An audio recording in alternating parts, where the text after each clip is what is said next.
you were staring. Huh? Pervert!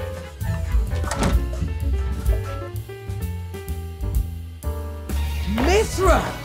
Cutting it close, huh? Hey. Gamer Braves. What's up everyone, this is Juan Emerald from Game Braves. Now, we need to talk about the existential threat to our society. According to some nerds from the internet, censorship has descended from on high with its, "Oh, the children" and such come to take away your precious waifus. If anything, it's a miracle that we got off so easy with Nikke. All we got was some quotes and not giant black boxes bending over to shoot their guns. Just like how horrible tragedies like World War II gave us an infinite amount of first-person shooters many years later, censorship also has its upsides. Nowadays, it's not enough to just cover things up in a black box or blur them, and we're currently living in a golden age of censored designs that I think actually outweigh the original designs. I figured I'd go through some of them right now. I think some of the best examples, as always, is in fighting games. For those of you who are unaware, fighting games have been trying to break into the mainstream for a while. And as a result, some fighting games, you'll notice, have kind of toned down on the ridiculous outfits. I mean, look at Street Fighter 6, they put Chun-Li in a pair of pants instead of tights.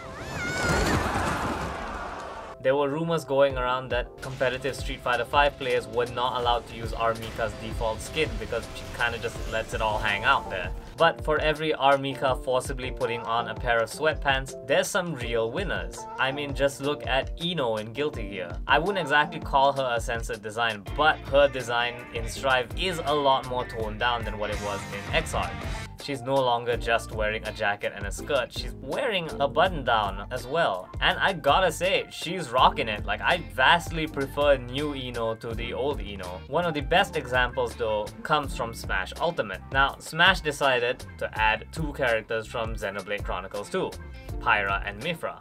And if you know anything about Xenoblade Chronicles, it's probably that these girls have very sensitive skin and they need to let it out to breathe a lot.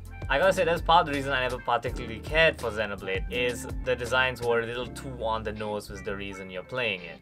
That being said, I really like Mythra's design in Smash. Giving her a pair of tights is actually a really smart move. It just makes the outfit look complete. And when I actually went to go check out Xenoblade Chronicles 2, after seeing her in Smash, I was like, her outfit's not great. I mean, look at it this way. The cultured gentlemen of the internet liked tights Mythra so much that they added it into Xenoblade 2 as an outfit that she could have. That's how you know your thing's good, when the censored outfit just becomes an additional costume for a game that didn't need it.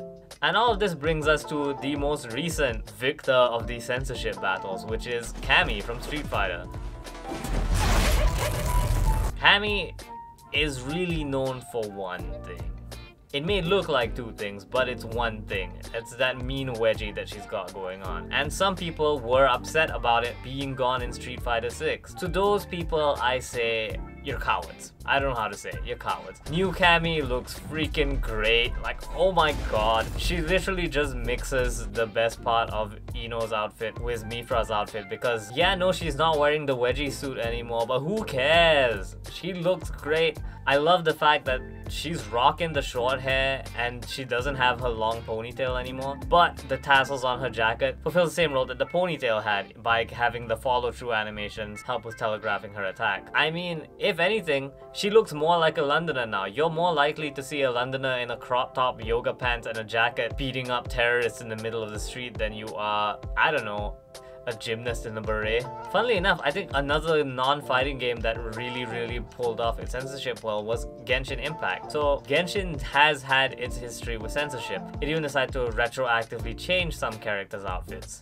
Admittedly, not all of them were winners. I don't particularly care for Mona's new outfit, which gives her the spats of shame in what used to be a leotard and tights. However, there are some characters who look great. I may not personally be a fan of Rosaria's new look, but it looks like something Rosaria would wear at least. Meanwhile, Jean's new outfit just straight up rules. I didn't really care much for her old corset and cape look. At least by making it look like a suit, she looks like a girl boss, which is my favorite thing about Jean anyway. I mean, don't pretend that Suit Saber from Fate Zero isn't still the best Saber outfit, and Jean exemplifies that. So, all this gushing about outfits, and you have to ask yourself the question, well, what makes it good? The difference between Nikkei's Coat of Shame and the Cammy tier redesign is literally just boils down to adding the extra effort. In all cases of censorship, you're basically just trying to get around a certain guideline, in which case it's usually about not showing too much skin. At the bare minimum, you could color everything tights colored, although looking at Genshin, it looks like the regulation might be a bit more strict than that because both Rosaria and Mona had that going on. But instead, taking the censorship request as an opportunity to redesign a character leads to a better product because you can explore how many more ways can you represent this character once you've taken the most obvious sexual way off the table. And I mean, it's not even about desexualizing them. Take a look at Cammy and tell me she's not hot. There's a reason why those tweets get so much engagement, and it's not because of Cammy's deep lore. Still, I have some sympathy for the gacha game players who want to decry every time there's censorship. I think there's a conversation to be had about wanting games to not always have to be PG-13. That being said, the games that commit to staying PG-13, I gotta give them props for being very good at the art of the redesign. I mean, there's a reason I don't particularly care for Azure Lane's designs, and they kind of go too hard in the ho-ho, girls! You like girls, don't you? I mean, I do, but I don't like it when their spines are in peril.